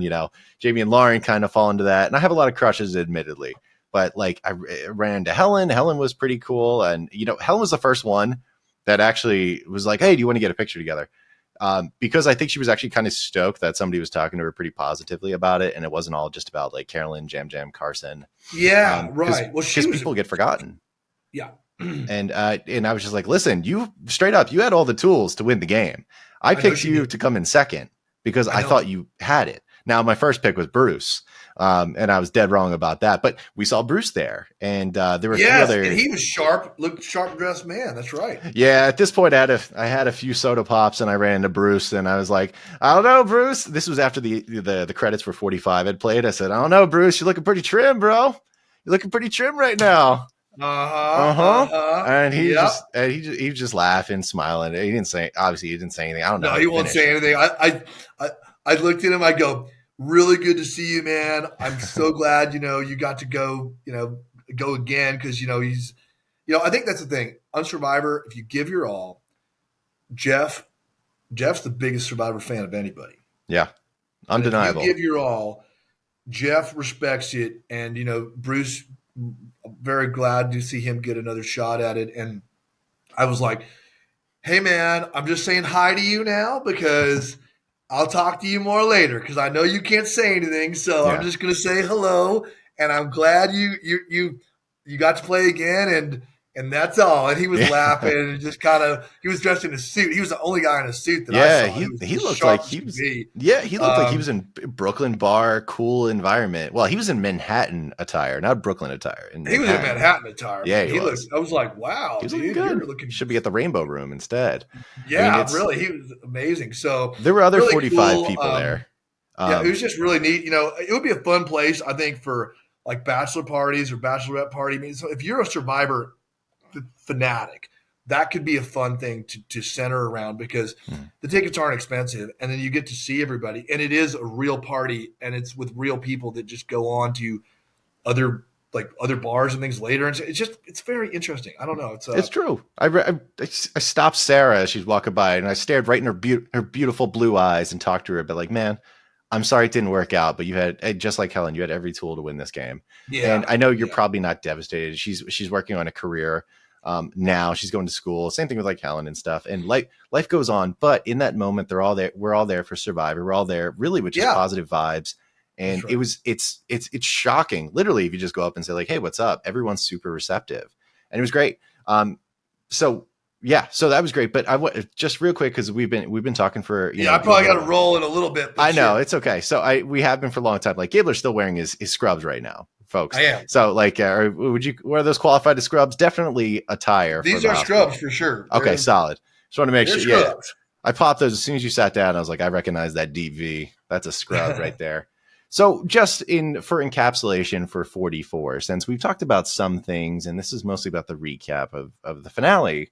More finely, I'm just going to throw some questions at you. You could just throw back a name and an explanation if you want to. But sure. So let's just say, how about challenge beast of the season? If you had to label one, who do you think it probably was for 44? I would say Franny. Solid choice. I made this meme of like laser beams coming out of her eyes when she was doing the overhead thing. Yeah, because it just fit her entirely. Like I know other people won challenges, and Danny was like a wrecking ball before individual happened. But yeah, you got to give it to Franny. She was a monster. I think so. Absolutely. All right, so this one is one that I really award, but I want to hear your opinion on it. So the Super Fun Award, right? So this season had a lot of fun people, but who do you think probably deserves recognition for being the most super fun? It's got to be Carolyn. Yeah, it's probably Carolyn. Okay, so for fun, let's move on from Carolyn and say like, you know what, Carolyn doesn't count because she's like kind of the goat of super fun. She is a super fun. If it's not her, okay, let's just take Yam out too because he was fun. Also, they're kind of that's true. Okay, we're doing like a handicap here. We're going to take those two out, and then the rest of the field can go. I probably would go with maybe Kane. Kane was pretty fun. Out of left field. He got really into the you know what? Jamie's smile. She loved everything. She was just her smile lights up the darkest jungle. Let's just say that. Absolutely. She's got to be the fun award. Kane I thought was fun and funny at times, but the fun award, Jamie, it could be raining, cold, and she would be smiling ear to ear and just like that. She's beaming fun. She gets the fun award. I will give her. I may even put her fun award over anybody because she's top fun award. Absolutely. She was really fun. I agree with you pretty much on that. I mean, there's a lot of people that could be tossed in there. From what I understand, and this is going to be one of my questions, which is under-edited. From what I understand, Kane is maybe the guy that was edited, because I hear a lot of people say that, he had a ton of personality, but we didn't quite see it. But for and we'll talk about that 1 second. But for super fun, there's one that like it was only in little bits, but Danny, I love Danny. So Danny was a character. I think he's take it or leave it for some people. But think about it just from like the pure hilarity standpoint. The two of the biggest moments of Survivor for him, like individual moments that are usually landmarks, he decided to like troll basically. And I have a lot of respect for that in many ways. Like he gets voted out, his torch, he's like, yeah, I'm going to do a Robert De Niro impression. Like he should be miserable, but he's not. And when he goes to cast the vote for, I guess he voted for Heidi at Final Tribal. Walking up to the voting booth, he did the Conor McGregor walk. He was like, and I was like, come on, dude. Like this, he's funny. He's a really good person. I got to meet him in New York, and he's who he is. I mean, he's another one who's larger than life. He's a really good guy. He's a good person. I like him a lot. He'd be fun to be on the island with. In fact, I mean, that's the thing. The last couple of seasons they've done, maybe the last 3 seasons. I mean, it's like there's nobody I wouldn't want to be on it. I would go camping with these people. It's like I would enjoy going camping with Danny, Kane, Franny, Matt. I mean, they would be fun to go hang out with. They seem to be fun to go hang out with. So I mean, that's for sure. Matt's another one we didn't talk about that much. But which Matt, Matty B or Matt with Franny, not Matthew. Oh, okay. Matt, Matthew's doing well now. His shoulder's doing much better. He's doing good. He's a great guy. I met him and his husband. They're just cool people. And yeah, he was looking good. They walked by me at the finale thing. He looked great. Yeah, he actually had to have shoulder surgery, and is doing rehab stuff to get back because I can't imagine breaking your arm on that beach. And he lasted 10 days before he had to tap out with a broken arm. He broke his. Just right here, he broke that bone. I didn't know he was broken. I thought it was just like torn. Yep, he broke that and torn both. No, okay. So he got the double special. Both, and he lasted 10 days. I can't even imagine. It's hard to have lasted 10 days in perfect health, let alone having a badly broken arm. It's pretty bad. What a stud for his endurance and his pain threshold and his commitment. He left with an idol. He's incredible. He was incredible. Yeah. Matt and Franny, they're still an item. They're a couple. Oh yeah. And Matt was one of the pleasant surprise. Matt and Kane were two of the people that, again, edit wise, you got to see Matt a little bit more than Kane. But at the finale, I got to talk to Kane, and that's why maybe he pops up even higher to me because he's a really cool guy. He was a really cool, fun guy to talk to. And Matt, the same way. Matt, I can see, what the sparkle that Franny's got in her eye for him because he's just a really cool character too. He's a really cool guy. Did you have a sparkle in your eye for Matt as well? I love people, man. I love people. I'm like Jam, dude. Me and Jam, we could, me and him talked a little bit. I'm just so happy with the Survivor experience and the Survivor community because I didn't know the Survivor community until New York, really. Yeah. And now I got to meet them. And, everybody I got to meet, whether it was fans, super fans, or players or whatever, everybody was so genuine and so real and awesome. It was, it really made me feel good about everything with Survivor. I loved it anyways, but it really just meeting all the people and stuff made it that much better.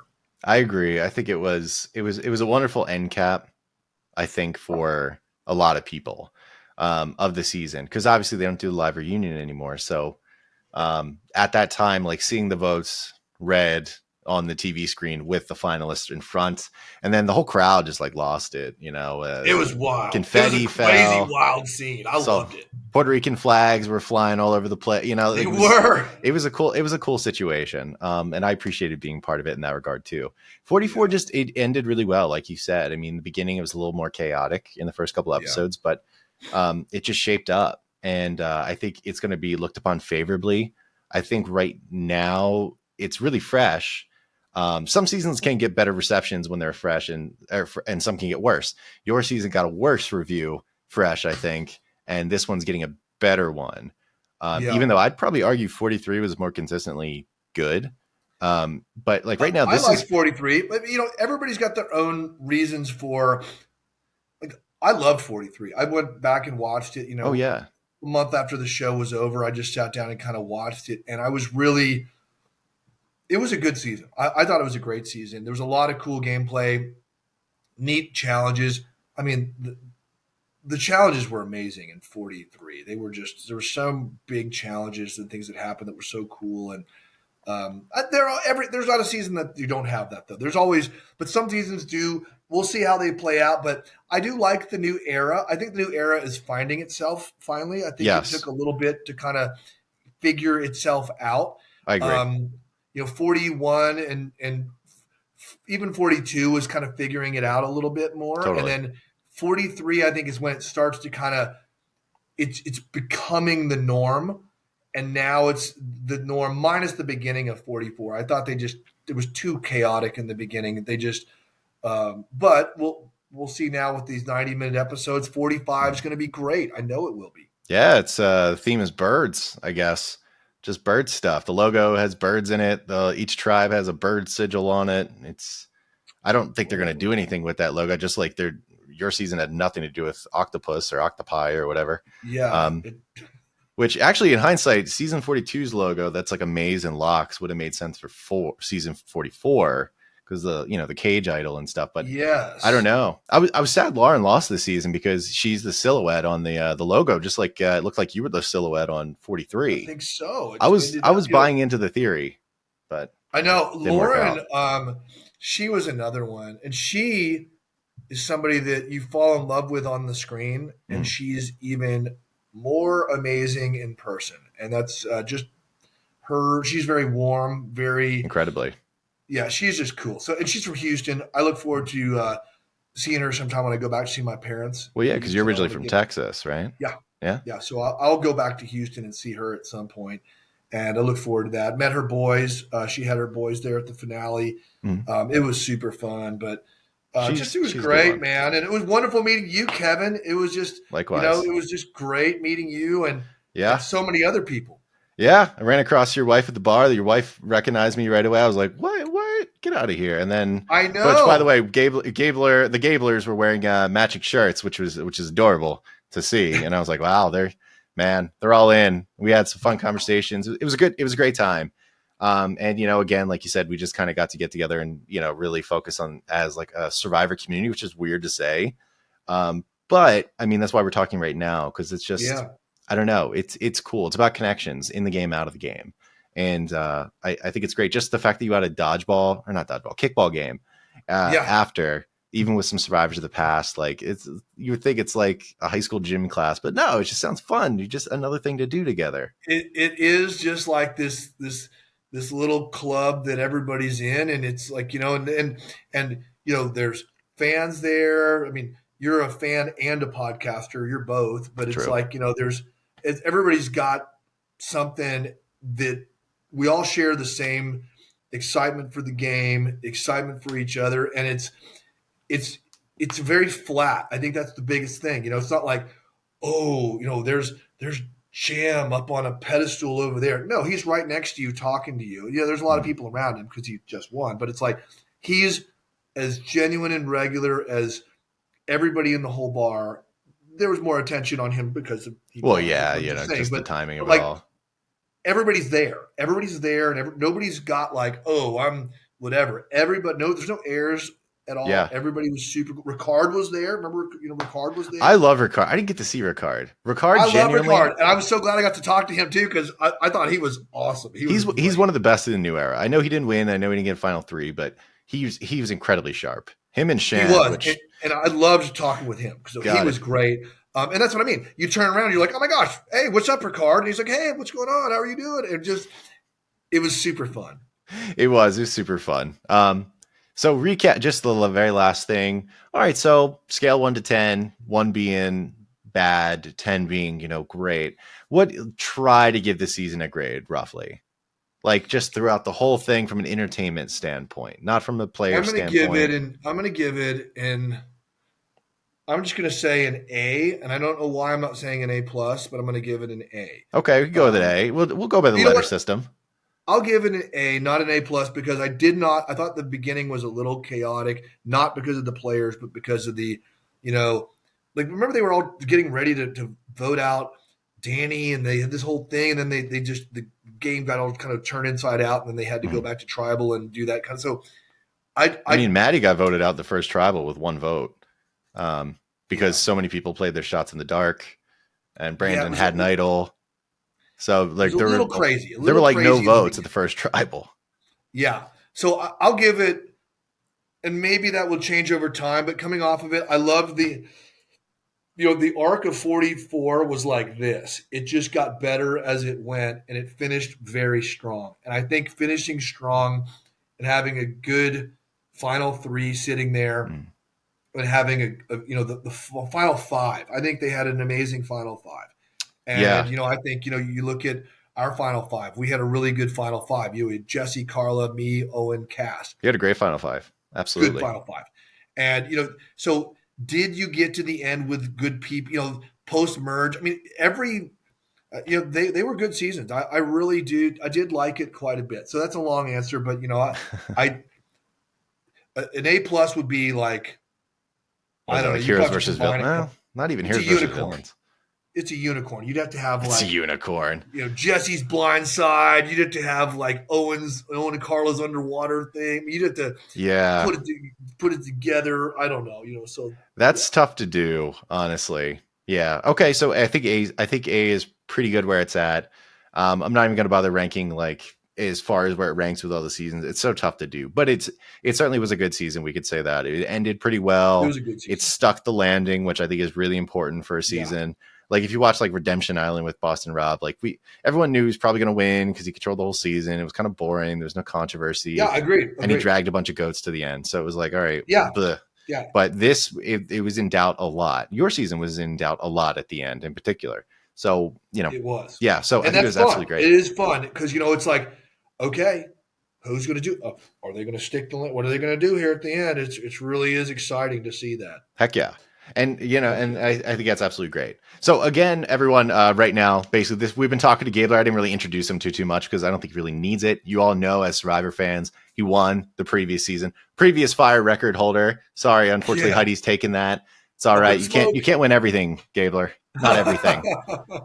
It's been a wonderful time. He's been spending a lot of time with us. And again, he's sitting here in his scrubs because he went and did doctor type stuff and came right here so we could talk about Survivor. And much like doctor type stuff, there's surgical analysis that happened in this last little bit here. So I can only thank you so much for being able to talk with me again because, obviously I can chat about this stuff forever. And clearly you can too. And I love it. I appreciate you greatly. Hey, thank you for having me on. It's always a pleasure, Kevin. You're a friend. I mean, you're a friend of the family. We know you now, especially from New York and everything. So come to Idaho, hang out. Don't be a stranger, buddy. Yeah, we could hang out with. Don't you have like goats and stuff? We do. They're right out the window, and my daughters are out there feeding them right now. Amazing. All right, yeah, terrific. I mean, excited to see you again in the future. Definitely the December thing. I mean, obviously we have to pitch the fire making coach idea. That was brilliant. I think that would be really fun. Yeah. Get a fan. We all get a fan, and we coach the fan up because I'd rather see some fans compete for it than to see us compete on it. I would, but we'll see. It would be really fun. It'll be great. You don't have to go through it yourself again. You'll just tell someone else. It'd be great. All right, you're gonna be holding a fan's hands in your hands, just like Jam and Carson. You'd be like, no, smooth, make love to it like this, and that's smooth like chocolate. Smooth like chocolate. Just like these. All right, brilliant. Anyway, sorry we're delaying this too much. Thank you again. Highly appreciate it. Thank you everyone for watching. Greatly appreciate more videos coming out in the future. Otherwise, enjoy the Survivor off season, and we'll be talking a little bit more. Okay. All right. Take care, everyone.